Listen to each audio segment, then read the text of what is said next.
This podcast has been brought to you by Seeker's Guidance, the Global Islamic Seminary. Help us spread the light of prophetic guidance to millions around the world by becoming a monthly supporter. Make a small donation at seekersguidance.org/donate. For as little as $10 a month, you can help people find life-changing guidance. Assalamu alaikum and welcome to the 8th episode of Believing Future.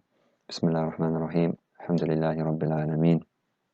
Allahumma ya Allah, ya Wahhab, salli ala abdika wa habibika Sayyidina Muhammad, Nabi Miftahi Bab al-Mawahib, wa ala alihi wa sahbihi wa sallam taslima wa hab li wa lana bihi min mawahib ma anta ahlu fadlan wa ihsana.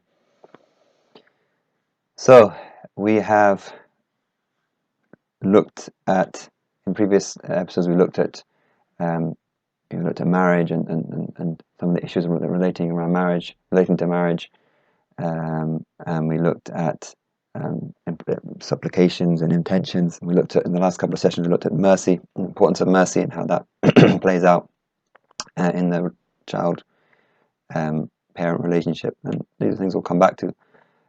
In the next few sessions, we're going to be we're looking at the birth of the child, or today leading up to the birth of the child, and what happens when the child's born, what the Deen, what the Sharia, what the Sunnah teaches us about birth and what comes after birth.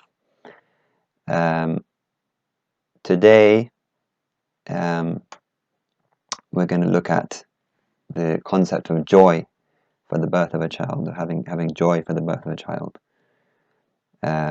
Obviously, the arrival of a child is a huge blessing and a cause of joy and celebration, not just on the part of the parents, but the whole extended family, the community. And it is recommended to give the good news to those around us. Obviously, we do that naturally, but that everyone can share in that happiness. Also, more importantly, pray for the newborn child. If we look at the Quran, we have examples of the good news, the bishara, this good news coming of children. In Surah Hud, for example, we have Allah tells us of the arrival of angels in human form to inform Sayyidina Ibrahim and his wife Sayyidina Sarah of the coming of Ishaq. He says, to Ibrahim, our messengers brought good news. And then a few verses later, his wife was standing nearby and laughed. We gave her good news of Ishaq, and after him of Yaqub. So this was the good news, not just of a son, but of also a grandson. So he mentions Ishaq, this son that they've been waiting a long time to have, and also the whole line of prophets, starting with Yaqub and then Yusuf and all the prophets in Bani Israel that were to come. So it was even more of a cause of celebration because both Ibrahim and Sarah had reached old age, and they waited a long time. It seemed unlikely that they'd be blessed with a child. Ibrahim had, of course, had Ismail just previously to this through with Hajar. Allah bless them all.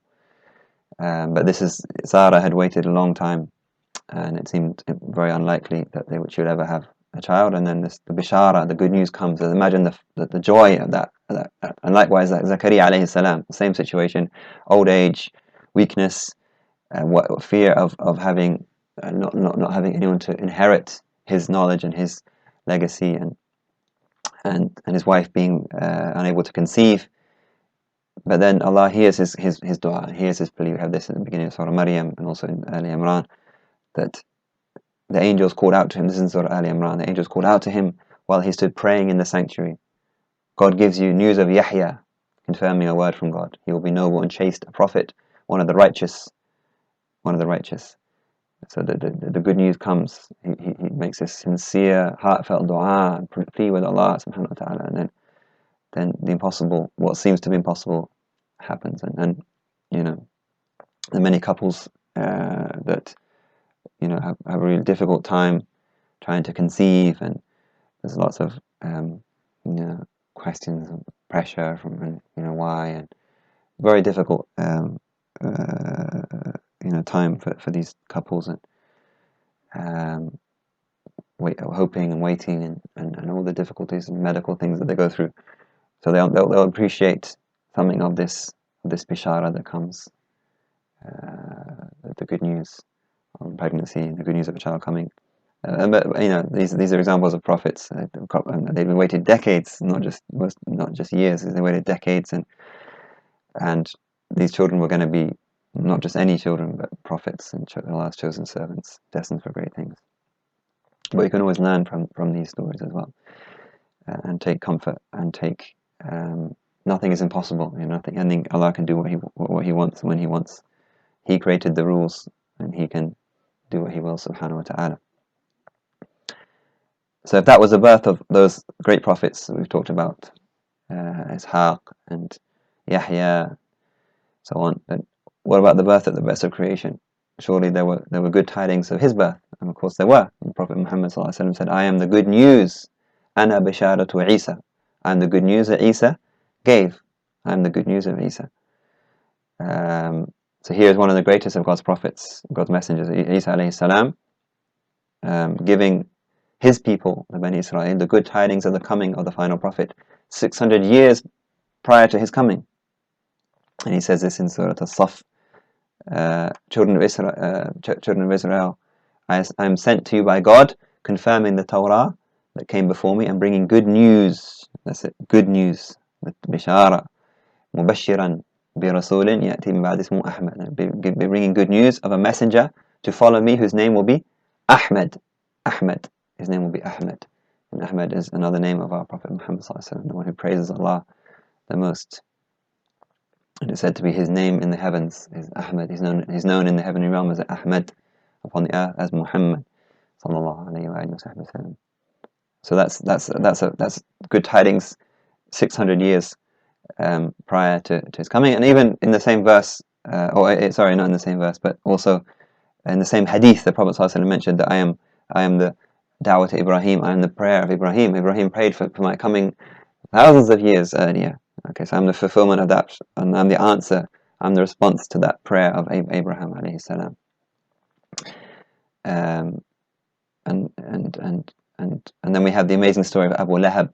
Everyone knows the name Abu Lahab. He's in the Quran. We know how bad he is and how much he opposed the Prophet ﷺ. But he did have a good, he did do some good in his life, and one thing was that when the Prophet's father Abdullah, Sayyidina Abdullah, he died while his wife Amin, the Prophet's mother, was pregnant with the Prophet ﷺ. So the Prophet ﷺ was born an orphan. His father died while he was still in his mother's womb. So there was this loss. This couple had just married, and very soon that Sayyidina Abdullah died. The joy of the marriage was short-lived, but she became pregnant with Muhammad sallallahu alaihi wasallam. And when the Prophet was born, Thuwayba, a woman called Thuwayba, who was a slave of Abu Lahab, she was the servant, a slave of Abu Lahab. She was given the good news, and she went to tell her master Abu Lahab that your brother's son, your nephew, has been born, or to your deceased brother, a son has been born. And this is a great source of joy, that he lost his brother, but there's an heir, there's a male heir, there's lots of reasons for celebration. And he was so happy to hear the news that he set her free. He set her free. He said, "You're now free." He gave her freedom. So he lost his brother, and he was joyful at the birth of Muhammad, and he expressed that joy by setting her free. And of course, time passes, and when the Prophet ﷺ obviously announces the message, he is one of the most vehement opponents to the message, and he takes every step to oppose the Prophet ﷺ. Going against in his own clan and tribe, he actually goes against everything, even the customs of the time, just out of his hatred for the Prophet and his message. And a whole surah comes down, Tabbat yada abi lahabin wa tab, which we all learn. He's condemning him to the hellfire. But his happiness at the birth of the Prophet ﷺ did not go unrewarded and unrecognized. Okay, even this is Allah's justice and Allah's bounty, and just a proof of the greatness of the Prophet ﷺ and significance of his birth. That everything has a significance in the life of the Prophet ﷺ, from the birth to his death, and any recognition of that doesn't go unnoticed. So Sayyidina Abbas, who's the Prophet's other uncle and the brother of Abu Lahab, sees Abu Lahab in a dream after his death. Abu Lahab dies a horrible death, and Al-Abbas sees him in a dream, and Abu Lahab tells him how much he's suffering, the torment he's suffering, and the punishment that he's undergoing. But the punishment is reduced every Monday. He experiences some respite every Monday, because that was the day on which the Prophet was born, and that was the day which he was happy for the birth of the Prophet ﷺ. So just that happiness that he showed was rewarded with the punishment being lightened for him. He's in paradise, he's in hellfire for eternity, but every Monday there's a release. So he'll still be celebrating the birth of the Prophet ﷺ. In a sense, he'll still be happy even in that state. It's an amazing thought. And the scholars say, of course, that if someone as bad as Abu Lahab benefited from his joy at the birth of the Prophet, then surely someone who believes and loves the Prophet ﷺ will benefit far more from his or her joy. And we as believers, we're happy for the birth of the Prophet ﷺ, happy for everything, this gift that Allah gave us who was the Prophet, and everything about the Prophet ﷺ. But we have that happiness and that joy, and we said, if Abu Lahab benefits from that, then how much more we benefit from it. And this is in Bukhari. It's not some kind of weak tradition or something. This is in Sahih Bukhari. So our joy for the arrival of any child is part of our celebration of God's bounty. That's really important. Our joy for the arrival of any child, the coming of any child, is part of our celebration of God's bounty. Say, in God's grace and mercy, let them rejoice. قُلْ بِفَضْلِ اللَّهِ وَبِرَحْمَتِهِ فَبِذَلِكَ فَلْيَفْرَحُوا. A very important verse. That our farah, our joy, our celebration should be in those things, the fadl and the rahmah of Allah subhanahu wa ta'ala, in the grace and the mercy of Allah subhanahu wa ta'ala. And that farah, that joy is an act of worship and is an act of getting closer to Allah in that. And we think of worship as actions and fulfilling certain things, but it's also the states of our heart and what goes on, the emotions in our hearts, the love in our heart, the joy in our heart. Those things are rewarded and recognized by Allah subhanahu wa ta'ala. And Habib Umar mentions here that the one who expresses joy at the birth of a child will then receive a portion of all the good that child goes on to do and receive. Okay, you're happy for this girl that's been born, this boy that's been born, and they'll go on to do great things and worship Allah, and all that they do of good and all the gifts that they receive from Allah, you'll receive something of that. Reward for that. The expression of joy is thus rewarded, and the higher the rank the child eventually reaches, the greater the reward. That's why we're encouraged to celebrate the birth of a child and to give others the good news of the birth. And it's one of the wisdoms behind the aqiqah, which we'll come to soon in the upcoming sessions. We'll talk about the aqiqah. Again, it's an expression of joy and gratitude, and through that joy and that gratitude, we'll receive gifts from Allah subhanahu wa ta'ala. So what do we say when what do we say to someone who's been blessed with a baby? What do we say at that point? What's the dua that we make?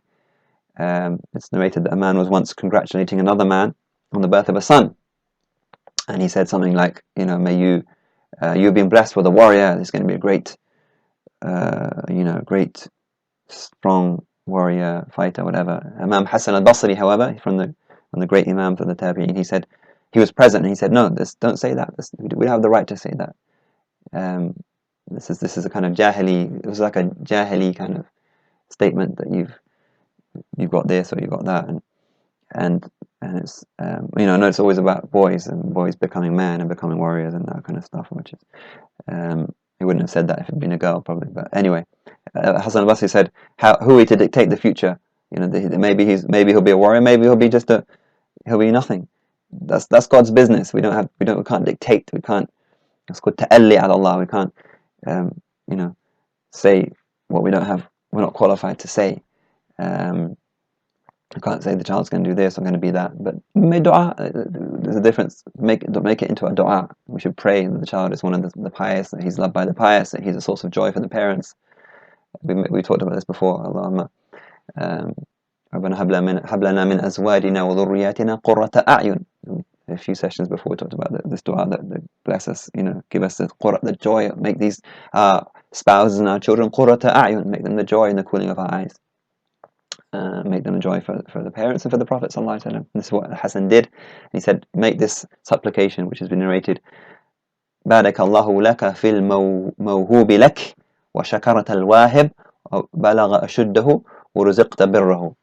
And this means, may Allah bless you in this child which has been bestowed upon you. بارك الله لك في الموهوب لك. It's from the grace and the bounty of Allah. It's not through you. It's Allah has bestowed this thing upon you. Al-mawhub lak. It's just been like given to you on a plate. What did you? Yes, the mother went through a lot of effort and difficulty, but where did it come from? It's a gift from Allah. وَشَكَرْتَ الْوَاهِبْ. And may you show gratitude to the wahib. A lot of people, subhanAllah, how many babies have born and there's no recognition of the wahib. There's no recognition of the bestower, subhanahu wa ta'ala. It's just, again, it's just, where did it come from? And then a dua for it, that بلغ أشده, allow it to reach its full maturity, its full potential, its strength, its wisdom, everything. بلغ أشده ورزقت بره. And may you parents be blessed with birr, that child may show birr al-walidain, which we'll probably come to at some point. We'll definitely come to at some point. Birr al-walidain, righteousness and kindness and goodness to the parents. May that child honor you and be good to you, especially as you get older, and treat you well. So it's a massive dua, and you don't have to.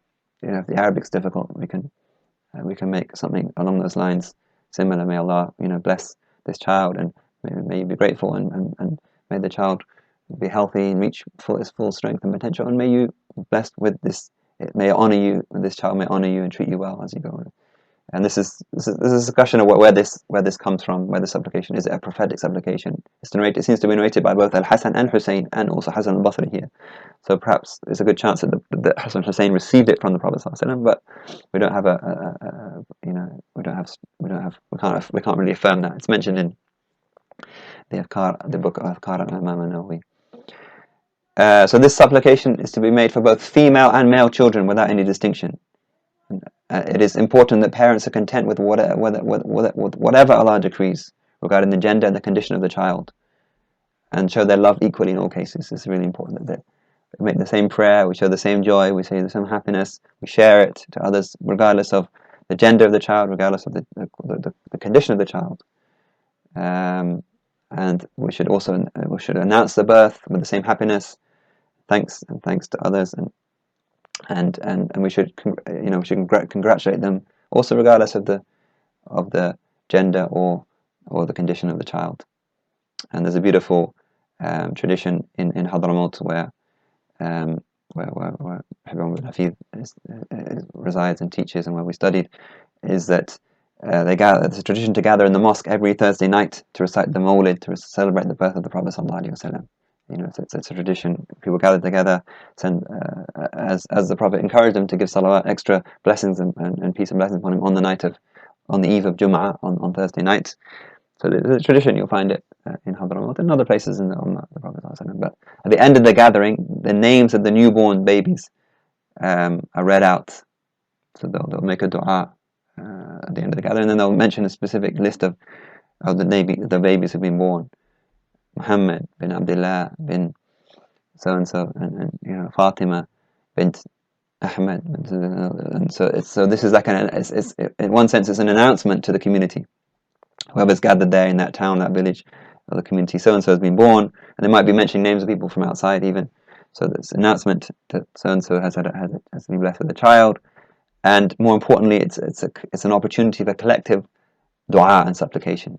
And these supplications are made by, so one of the scholars will be, who's leading who's presiding over the gathering, will lead the supplication and mention the names, and so it's blessed people on a blessed night in a blessed place, in the mosque, after a blessed gathering, in which the birth of the most blessed of all people has been mentioned, and then you make dua, and the Prophet ﷺ, through that blessing, inshallah, those du'as will be accepted, or they'll be much closer to divine acceptance.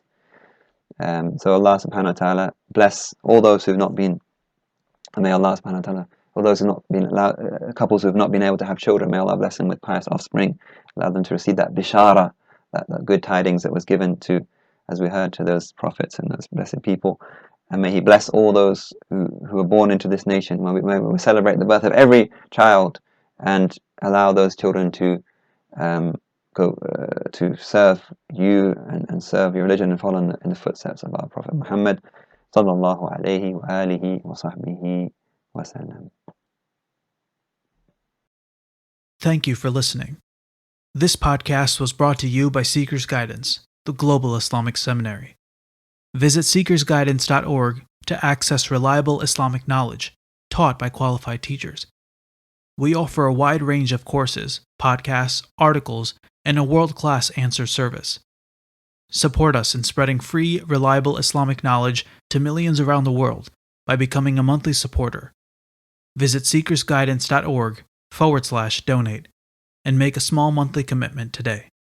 Our beloved Prophet, peace and blessings be upon him, said, "Whoever guides someone to goodness will have a similar reward."